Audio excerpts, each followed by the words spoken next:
Sometimes parents get the idea that their kids are going to go out and drink, so it would be safer to host a party and provide alcohol to the kids.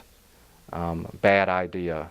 It's illegal for any adult to furnish alcohol to a minor, and as an adult you could be charged with a criminal offense, a misdemeanor offense, and you'd be subject to up to 12 months in jail, 12 months probation. That can be probated, $1,000 fine, and basically being under some kind of court supervision, having to report to a probation officer for any time you didn't spend in jail as a result of that, up to 12 months. If you're arrested, of course, you're going to go to jail and have to make bond.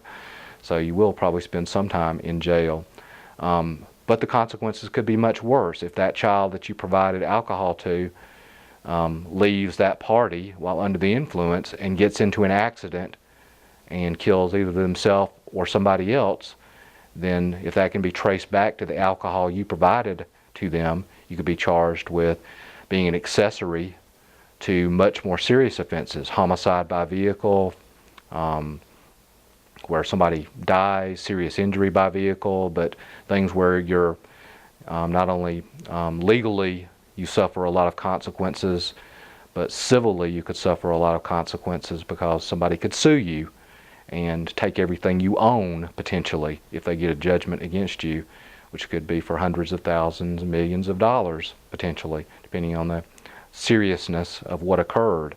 If there is a serious injury that occurs, then it can be a felony on a first-time offense, and if that serious injury is present, there could be up to a 5-year prison term for supplying alcohol and or drugs to minors. You know, these cases are prosecuted. They like I say, on a first-time offense, they usually are a misdemeanor, but they are prosecuted. So a really bad idea. Well, you think, well, we'll lock the kids down, we won't let them leave. You know, they could get up the next morning and still be .02, having not drank anything all night, but still be in their system to that level. And .02 is all that's required for a juvenile or a minor to be presumed to be under the influence of alcohol and less safe to drive.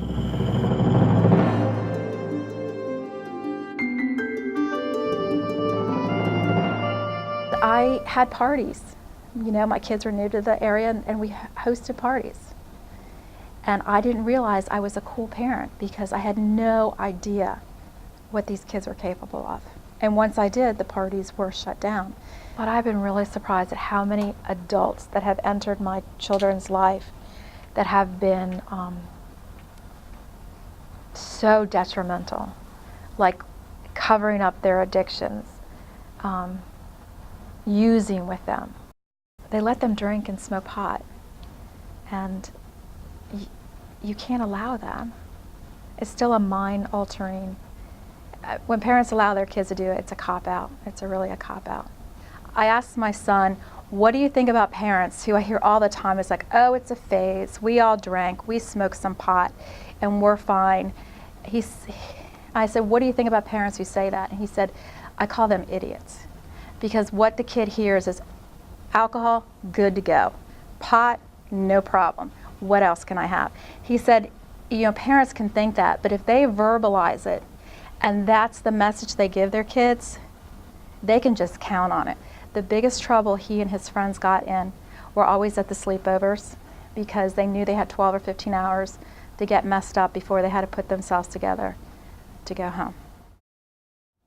I would really, really hesitate having any groups of children.